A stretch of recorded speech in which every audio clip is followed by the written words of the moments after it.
का हमारे YouTube channel पे बात करेंगे इंडियन ऑयल शेयर के बारे में। काफ़ी सारी नई अपडेट्स आती नज़र आ रही हैं और वीडियो के एंड पर बात करेंगे कुछ डिविडेंड स्प्लिट और काफ़ी सारी कंपनियों ने नए बोनस की घोषणा भी करी है।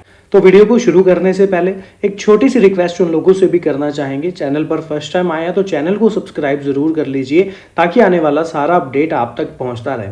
तो फिर शुरू करते हैं आज की ये वीडियो। मैं हूं आपका दोस्त करण, स्वागत है आपका अपने ही। शिपिंग कॉर्पोरेशन ऑफ इंडिया के BPCL, HPCL and Indian oil IOCL के साथ एक समझौता ज्ञापन पर हस्ताक्षर किए और काफी अच्छी रैली हमें इंडियन ऑयल में आती नजर भी है। इस सहयोग का उद्देश्य एक साथ मिलकर ऐसे बड़े बेड़े का निर्माण और संचालन करना है जो कि आत्मनिर्भर भारत के दृष्टिकोण को साकार करेंगे, भारत की नौ वहन क्षमता को मजबूत करेंगे, देश की ऊर्जा सुरक्षा में भी सुधार लाएंगे।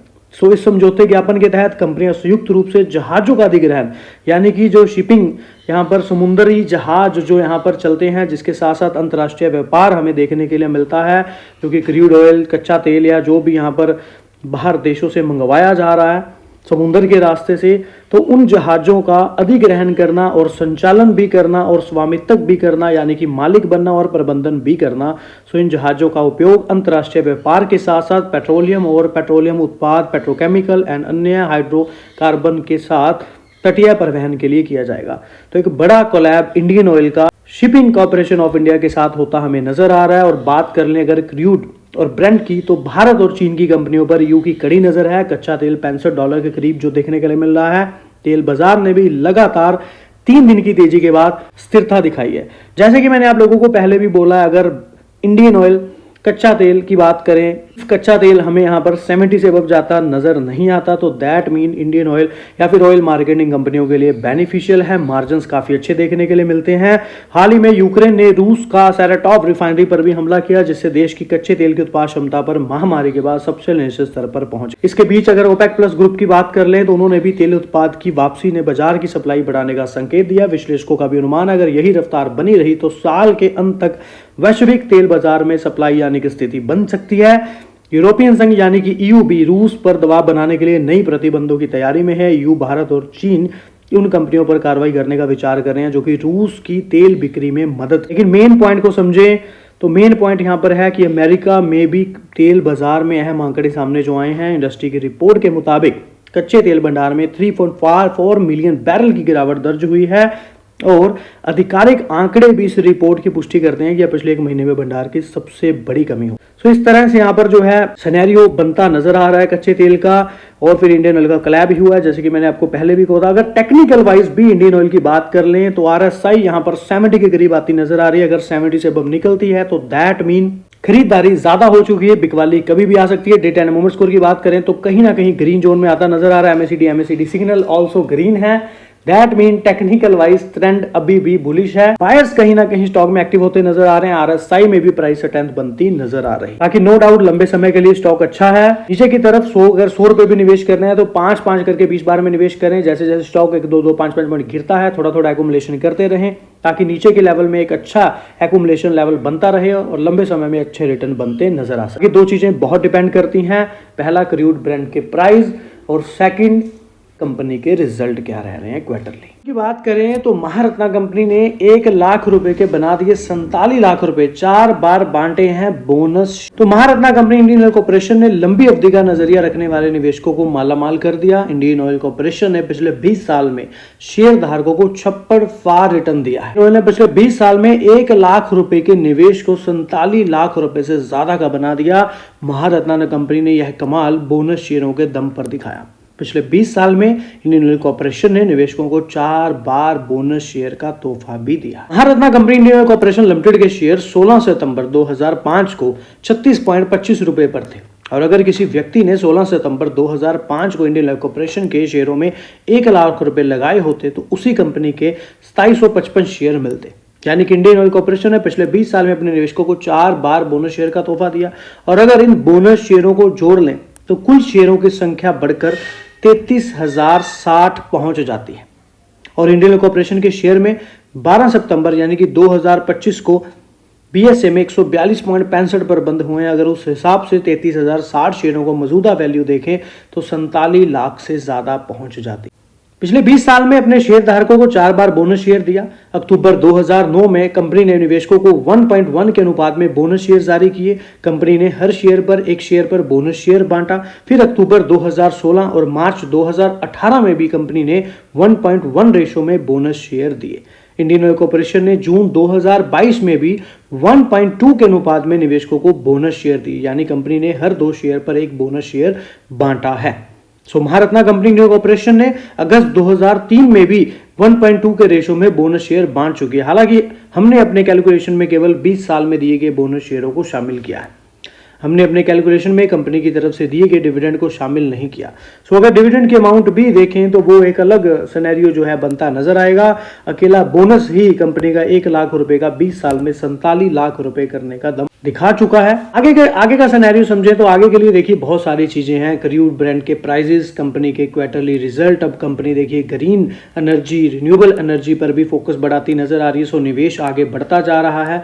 कहीं ना कहीं साहनी जी काफी कोशिश कर रहे हैं, काफी प्रयास कर रहे हैं, जो कि पिछले 1 महीने में हमने उनकी सारी स्टेटमेंट लगभग आपके साथ शेयर करी ही हैं और आगे भी की ही हुई हैं।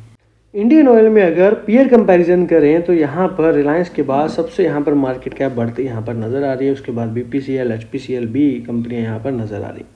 लेकिन अगर इन सभी सेक्टर के वाइज समझें, पीयर कंपैरिजन करें तो पी रेशो जो है वो वैल्यूएशन यहाँ पर 16.84 की निकल करके आ रही।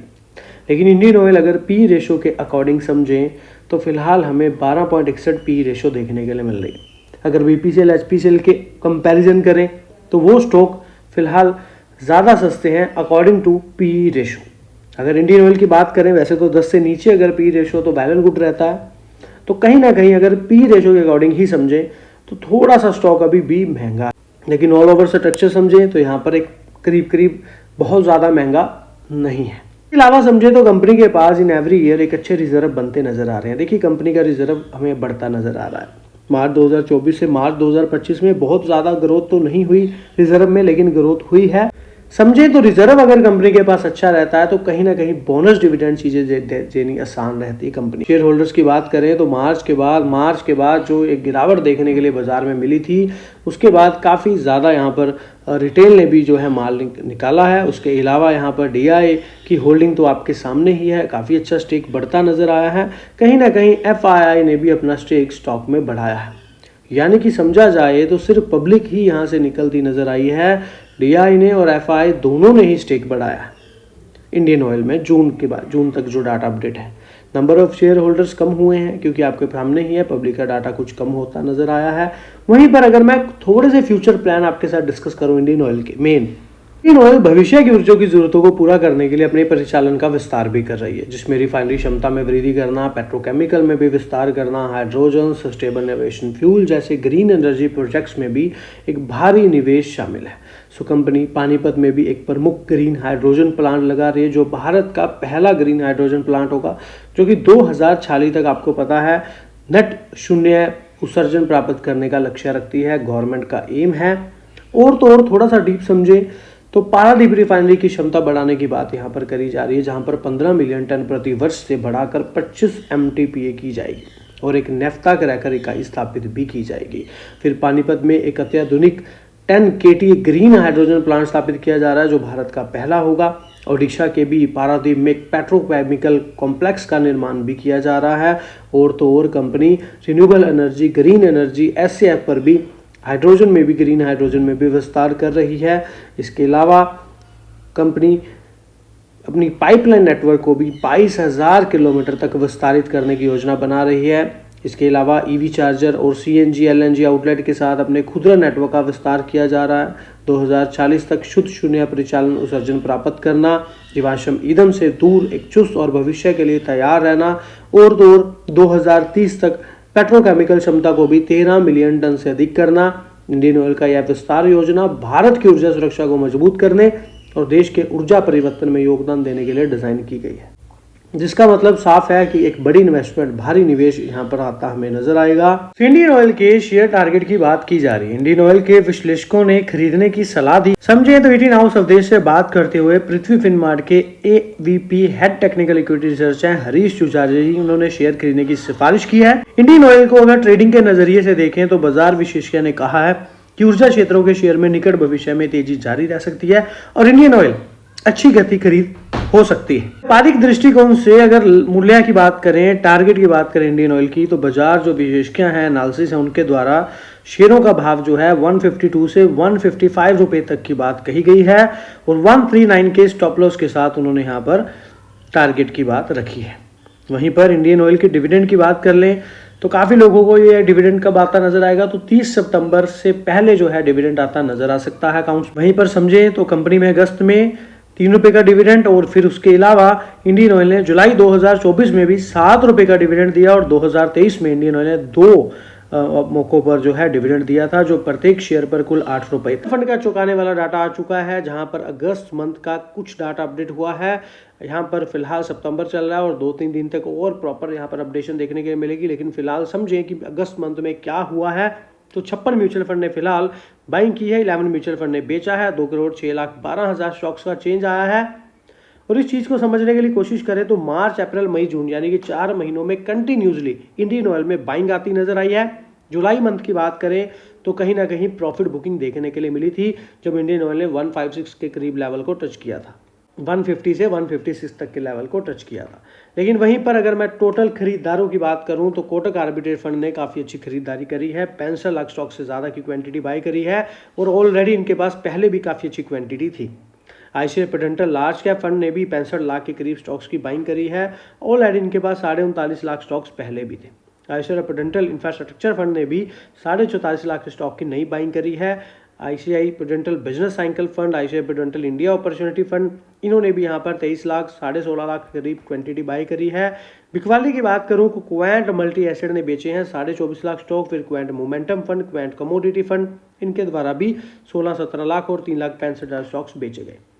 यानी कि इसके बाद बेचने वाले कम नजर आ रहे हैं, खरीदने वाले ज़्यादा नजर आ रहे हैं, जिसका मतलब है कहीं ना कहीं बाइंग जो है फिलहाल पॉजिटिव बनी हुई है। अगर डाटा चेंज होता है तो फिर से एक बार शेयर करने की कोशिश रहेगी। एनालिसिस की बात कर लूँ तो स्ट्रॉन्गली बाय 13 एनालिसिस रिकमेंडेशन दे रहे हैं इंडियन ऑयल पर, 4 और बाई की, 8 होल्ड की और 4 ऐसे हैं जो सेल और स्ट्रॉन्ग सेलिंग की बात। इंडियन ऑयल में LIC का बहुत बढ़िया स्टेक बना हुआ है, 6.4% का स्टेक यहाँ पर इंडियन ऑयल में बना हुआ है। तो मैंने पहले भी आपको बोला था कि हो सकता है नीचे की तरफ सपोर्ट लेकर के बैक बाउंस होता नजर आए, तो एग्जैक्टली वही चीज़ क्लियर आपको होती करीब करीब नजर आई है। साहनी जी ने AGM मीटिंग जो 30 अगस्त को देखने के लिए मिली है और साथ में जो डिविडेंड है, डिविडेंड जो है वो यहाँ पर 30 सितंबर से पहले पहले अकाउंट्स में आ जाना चाहिए। दूसरा पॉइंट समझे तो साहनी जी ने यहाँ पर 30 अगस्त को जो मीटिंग हुई है, जो आंकड़े आए हैं उसके अकॉर्डिंग उन्होंने बहुत बढ़िया स्टेटमेंट दी हैं, जबरदस्त बयान आए हैं।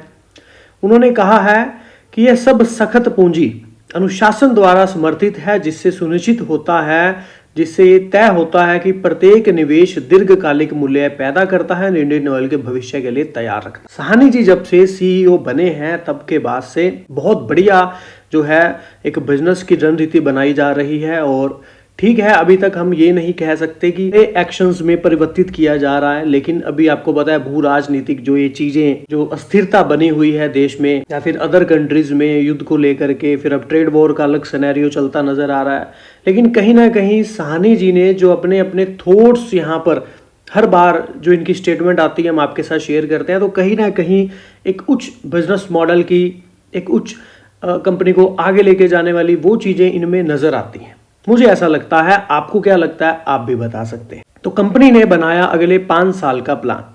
क्रूड रिफाइनिंग बढ़ेगी, 1.66 लाख करोड़ का निवेश होगा। देश की सबसे बड़ी तेल रिफाइनरी और fuel retailer Indian oil corporation ने आने वाले 5 साल में अब तक की सबसे बड़ी विस्तार योजना का ऐलान किया। चेयरमैन अरविंदर सिंह साहनी ने शनिवार को शेयरधारकों को बताया कि कंपनी ट्रेडिशनल ऑयल कॉर्पोरेशन को मजबूत करने के साथ साथ पेट्रोकेमिकल्स और नेचुरल गैस और रिन्यूएबल एनर्जी में भी तेजी से निवेश करेगी। इसके लिए इंडियन ऑयल 1.66 लाख करोड़ रुपए खर्च करेगी। कंपनी का कहना है कि वह अपने रिफाइनिंग बिजनेस को अपग्रेड करना चाहती है। कंपनी अपनी क्रूड ऑयल रिफाइनिंग क्षमता को भी 80.75 मिलियन टन प्रति वर्ष से बढ़ाकर 2028 तक 98.4 मिलियन टन कर देगी। पानीपत गुजरात बरौनी रिफाइनरी में भी एक्सपेंशन प्रोजेक्ट चल रहे हैं। पाइपलाइन नेटवर्क को भी 22,000 किलोमीटर तक बढ़ाया जाएगा, जिसके लिए 21 प्रोजेक्ट पर काम हो रहा है। और नेपाल समेत कंपनी ने कहा है कि नए स्टोरेज फैसिलिटी बनाए जा रहे हैं, जिससे क्रॉस बॉर्डर एनर्जी भी सप्लाई मजबूत होगी। तो इस एक स्टेटमेंट में काफी सारी चीजें हमने पढ़ी और सुनी समझी। दूसरा पॉइंट समझे तो आईओसी पेट्रोकेमिकल प्रोडक्शन को भी 4.3 मिलियन टन से बढ़ाकर 2030 तक 13 मिलियन टन से ज्यादा करने का लक्ष्य रखती है। खास फोकस स्पेशलिस्ट जो केमिकल्स हैं उन पर होगा। भारत में भारी आयात निर्भरता है और कंपनी के 40,000 से तो ज्यादा भारत में पेट्रोल पंप हैं वो अब मल्टी एनर्जी हब में भी बदलेंगे, जहां EV charging, battery swapping, CNG, LNG dispensing और अन्य सेवाएं मिलेंगी। और आईओसी ने क्लीन एनर्जी प्रोजेक्ट्स यानी कि रिन्यूएबल एनर्जी प्रोजेक्ट्स के लिए या फिर ग्रीन हाइड्रोजन पर भी कंपनी का बड़ा फोकस है। 2.5 लाख करोड़ रुपए का बजट तय किया है। लक्ष्य है कि 2040 तक तो नेट जीरो ऑपरेशन एमिशन हासिल किया। सो ये एक बड़ी स्टेटमेंट हमें यहाँ पर देखने के लिए मिली है, जहां पर साहनी जी ने सखत पूंजी अनुशासन द्वारा एक पॉइंट लिया। साथ में अगर और थोड़ा समझे तो प्राकृतिक गैस और अन्य व्यवसायों में भी वृद्धि की बात कही गई है। 20% की वृद्धि हुई है। प्राकृतिक गैस क्षेत्र में सालाना 7.9 मिलियन टन हो गया है। 21 राज्यों में और 49 भौगोलिक क्षेत्रों में फैला हुआ है, जो कि भारत की 21% आबादी को कवर करता है। ऊर्जा के अलावा भी इंडियन ऑयल ने नए अवसरों का लाभ उठाने के लिए विस्फोटक, क्रायोजेनिक और शिपिंग इंफ्रास्ट्रक्चर में भी विस्तार किया है। जी ने यह भी कहा है कि रूस और यूक्रेन संघर्ष से लेकर मध्य पूर्व में शांति और अमेरिका में व्यापार बाधाओं तक भू राजनीतिक तनावों के बीच ये चुनौतियां पैदा की हैं। और इंडियन ऑयल 2024-25 में 10 करोड़ टन से अधिक की रिकॉर्ड बिक्री हासिल की, जिससे इसके विशाल खुदरा नेटवर्क, पाइपलाइन और 15 करोड़ घरों तक पहुंचने वाली एलपीजी का समर्थन पर एक अच्छी स्टेटमेंट साहनी जी द्वारा इन फ्यूचर ऐसी स्थितियों में दी गई है, जो कि एक बढ़िया बात है। लेकिन जैसे कि मैंने आपको इंडियन ऑयल पर लास्ट वीडियो में डिस्कस किया ही था स्टार्टिंग में पहले 5 मिनट की वीडियो में, कि आगे मुझे क्या लगता है कैसा सिनेरियो देखने के लिए मिल सकता है। चलिए, बहुत बार ऐसा हुआ है कि मैंने आप लोगों को बताया है कि 85% भारत अपनी ज़रूरतों का जो आयात है वो कच्चे तेल से करता है, ज़रूरतों को पूरा। लेकिन अब क्या पॉइंट्स हैं ऐसे जिनसे पता चलता है कि क्या यूज़ होता है कच्चे तेल से। तो सबसे पहला पॉइंट, पेट्रोल। गाड़ियाँ, ईंधन, बाइक चलाने में मदद करता है। रिफाइनरी में हल्के तेल से निकाला जाता है। दूसरा, डीजल। इसके अलावा कैरोसिन पर भी यहाँ पर बात की गई है, जहाँ ज़्यादातर जो हवाई जहाज हैं जिसके जेट ईंधन से उड़ते हैं, और पुरानी देहाती लालटेन और छोटा रूम हीटर भी इसका यूज़ होता है। इसके अलावा एलपीजी में भी खाना बनाया जाता है, घर में गर्मी दी जाती है, गैस चूल्हा, गर्म पानी का गीज़र, ट्रैकिंग के लिए छोटा स्टोव। तो ये सारी चीज़ें कच्चे तेल की ज़रूरत इनमें रहती है। प्लास्टिक की बात कर लें, बोतल, थैला, खिलौने जैसे सामान प्लास्टिक से बनते हैं और कच्चे तेल से आता है और बहुत मजबूत होता है। कोका कोला की बोतल, बाजार का प्लास्टिक बैग, बच्चों का हॉट व्हील्स खिलौना। और एस्फॉल्ट की बात करें तो सड़कें भी बनती हैं, जो हाईवे बनती हैं, जो काला पदार्थ इस्तेमाल होता है, जो कच्चे तेल का भारी हिस्सा है। इसके अलावा रबड़, टायर, जूते, खेल के सामान बनाने के लिए भी सिंथेटिक रबड़ बनता है, जो कच्चे तेल से आता है, जैसे कि सीएटी टायर, नाइकी के रबड़ शूज़, फुटबॉल की रबड़ पर। और तो और खेतों में फसल उगाने के लिए भी जैसे यूरिया आते हैं, कच्चे तेल से बने, केमिकल से बनते हैं, धान के लिए, गेहूं के लिए, मिक्स फर्टिलाइज सब्जियों के लिए। तो कच्चा तेल इसीलिए हमारे लिए बहुत ज़रूरी है। देखिए, दवाइयाँ और केमिकल, साबुन, डिटोल तक जैसी है, $650 उदाहरण के लिए। तो ये सारी चीज़ें देखिए तेल से ही बन रही हैं।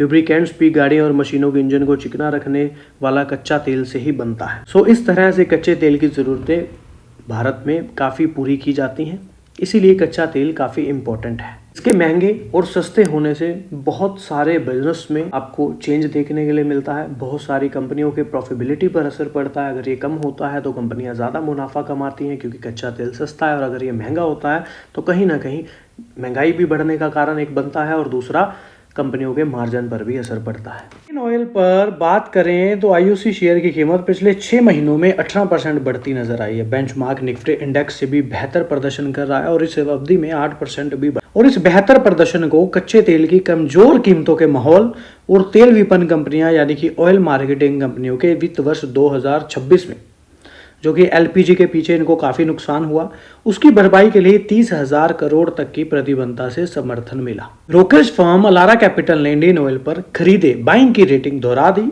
और इसके लक्ष्य मूल्य को 10% घटाकर 193 कर दिया। कटौती के बावजूद लक्ष्य अभी भी मौजूदा स्तरों से 38% की संभावित बढ़त का संकेत देता है और अलारा ऑयल मार्केटिंग कंपनियों पर पॉजिटिव बना हुआ है। वित्त वर्ष 26 में कच्चे तेल की कीमतें $70 प्रति बैरल से नीचे रहने की उम्मीद का हवाला दे रहा है और इसका दृष्टिकोण मजबूत दीर्घकालिक एकीकृत मार्जिन पर भी आधारित है और पिछले 5 वर्षों में औसतन 2900 टन प्रति की तुलना में 3500 प्रति टन से अधिक अनुमानित है और कमजोर कच्चे तेल की धारणाओं और वित्त वर्ष 26 के एलपीजी घाटे के लिए भी 30,000 करोड़ के सरकारी मुआवजे के आधार पर पॉजिटिव पॉइंट यहाँ पर उच्च मार्जिन की अनुमति मिलने की संभावना बताई गई है और अलारा ने क्वार्टर 2 के जो रिजल्ट हैं उसके रुझान के आधार पर कमजोर रुपए और कम खुदरा डीजल मार्जिन को ध्यान में रखते हुए वित्त वर्ष 2026, 23 और 28 के लिए इंडियन ऑयल की आय जो है के लिए 7, 8 और 4% तक की कटौती की है। के शेयरों में और गिरावट, तो नुवामा ने 66% मार्जिन गिरने के जोखिम के 3 प्रमुख कारण भी यहां पर नुवामा इंस्टीट्यूट इक्विटीज ने भी इंडियन ऑयल पर अपनी कम करे रेटिंग बरकरार रखी। वित्त वर्ष 26 की पहली तिमाही में जो सकल रिफाइनिंग मार्जिन दर साल 66% गिरता नजर आया, जो कि पहले 2.15 प्रति बैरल रह गया और बीपीसीएल और एचपीसीएल की भी बात यहां पर कही गई है। ब्रोकरेज ने शेयर के लिए 130 रुपए का लक्ष्य मूल्य रखा है, जो मौजूदा बाजार वैल्यू से 60% की गिरावट दर्शाता है। इसके अलावा ब्रोकरेज हाउस को उम्मीद है नुवामा को कि वित्त वर्ष 26 में जो रिफाइनिंग, पेट्रोकेमिकल विस्तार और परियोजनाओं पर 33,500 करोड़ के पूंजीगत व्यय अनुमान ऊंचा बना रहेगा, लेकिन इससे आरओसी पर दबाव पड़ेगा और कंपनी का कर्ज भी बढ़ सकता है। ईबिटा भी बात करें, शुद्ध लाभ अनुमान से भी कम देखने के लिए मिला। इनके अकॉर्डिंग यहाँ पर जो नुवामा की रिपोर्ट सामने आती नजर आई है। हालांकि बीपीएसएल, एचपीसीएल की तुलना में इंडियन ऑयल ने पहली तिमाही में बाजार हिस्सेदारी बढ़ाई है और इसके अलावा एलपीजी अंडर रिकवरी पहली तिमाही के 3700 करोड़ रुपए से बढ़कर 23,600 करोड़ रुपए हुई। यानी कि एलपीजी के पीछे हर सिलेंडर पर इनको करीब 200 रुपए का नुकसान हो रहा था। तो अगर पहले वाले की बात करें तो 3700 करोड़ रुपए रिकवरी हुई थी, लेकिन इस बार कंपनी ने 23,500 करोड़ की रिकवरी की है और एलपीजी क्षतिपूर्ति पर अधिक जानकारी का इंतजार है। और नुवामा के एक शोध नोट में भी लिखा है कि अगर निकट भविष्य की बात कर लें तो रिफाइनिंग मार्जिन कमजोर होने और एलपीजी अंडर रिकवरी और पेट्रोकेमिकल सेगमेंट में भी कमजोरी के कारण इंडियन ऑयल की अधिकतम आय पीछे छूट गई है और ऊंची पूंजीगत व्यय चक्कर के कारण रिटर्न अनुपात भी कम रहेगा और जोखिम प्रतिफल अनुपात प्रतिकूल।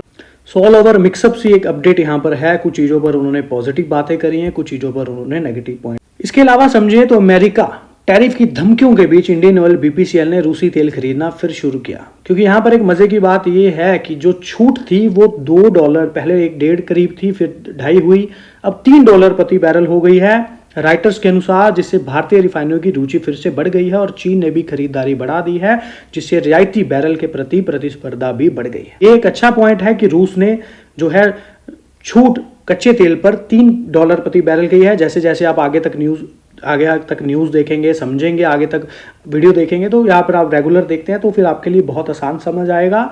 इसी के अलावा इस सहायता से कच्चे तेल और एलपीजी की खरीद और ऋण भुगतान और पूंजीगत व्यय को बनाए रखने जैसी महत्वपूर्ण इंपॉर्टेंट जो नीड्स हैं उसको पूरा करने में इन 3 कंपनियों को काफ़ी ज़्यादा मदद मिलेगी। सेकंड पॉइंट, यह राशि जैसे कि मैंने कल भी बताया था 12 किस्तों में दी जाएगी और सरकार ने भुगतान की समय सीमा स्पष्ट नहीं की है। 2024-25 के दौरान अंतर्राष्ट्रीय एलपीजी की कीमतें ऊंची बनी रहेंगी और आगे भी ऊंची रहेंगी। जेएम फाइनेंशियल की अगर गणना की बात करें तो वहां से पता चलता है कि 30,000 करोड़ रुपए में से इंडियन ऑयल को 14,500 करोड़ मिल सकता है अगर प्रेजेंटली बाजार के पूंजीकरण यानी कि 7.3% के बराबर पॉइंट को समझे तो।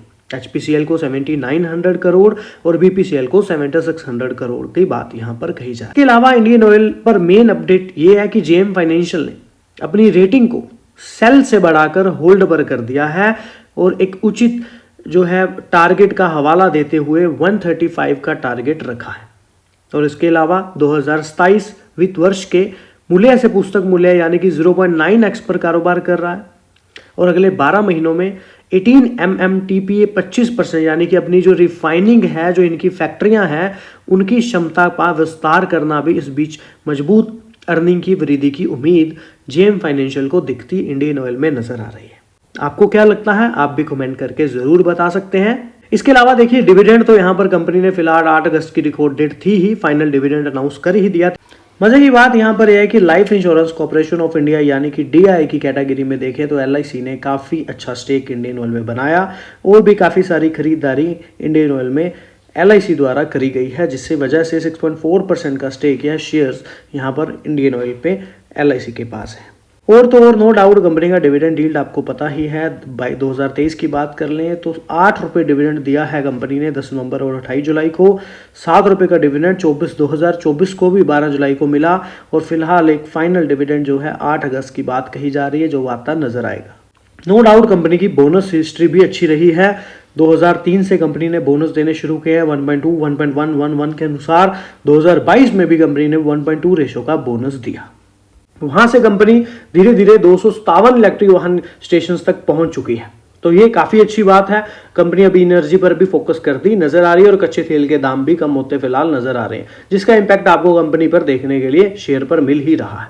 तो इंडियन ऑयल कॉर्पोरेशन की वडोदरा स्थित गुजरात रिफाइनरी कैलेंडर वर्ष 2025 के दौरान 2 पेट्रोकेमिकल इकाइयों को चालू करके पेट्रोकेमिकल क्षेत्र में विविधता लाने में मदद के लिए 24,000 करोड़ रुपए का निवेश कर रही है। बाकी वीडियो जो है हमने बनाया है एजुकेशन पर्पस के लिए। अगर आप कोई भी डिसीजन ले, निवेश करें, फाइनेंशियल एडवाइजर की सलाह पहले ले, बड़ी बात खुद स्टडी जरूर किया करें। चैनल पे सभी लोगों का तहे दिल से धन्यवाद। मिलते हैं ऐसी एक और वीडियो के साथ। बात कर लेते हैं यहाँ पर बोनस शेयर्स के बारे में। तो उदाहरण के लिए यदि आपके पास 10 अक्टूबर 2025 को लक्ष्मी गोल्डाना हाउस के 50 शेयर हैं तो आपको 70 नए बोनस शेयर प्राप्त होंगे, जिसके आपके शेयरों की कुल संख्या 120 हो जाएगी। यानी कि एक्सचेंज फाइलिंग में कंपनी ने कहा है कि प्रत्येक 5 मौजूदा शेयरों के लिए नए 7 शेयरों का अनुपात में बोनस शेयर जारी करने को मंजूरी दी गई है। 31 मार्च 2025 तक कंपनी के बुक भंडार या प्रतिभूति प्रीमियम खाते से वित्त पोषित किया जाएगा।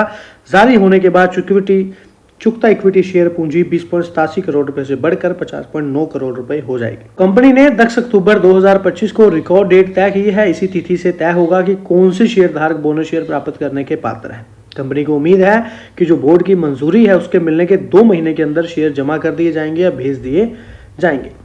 तो लक्ष्मी गोल्डाना हाउस लिमिटेड ने 7.5 अनुपात बोनस की जो है घोषणा की है। प्रत्येक वर्तमान में रखे गए प्रत्येक 5 शेयरों के बदले नए 7 शेयर मिलते नजर आएंगे।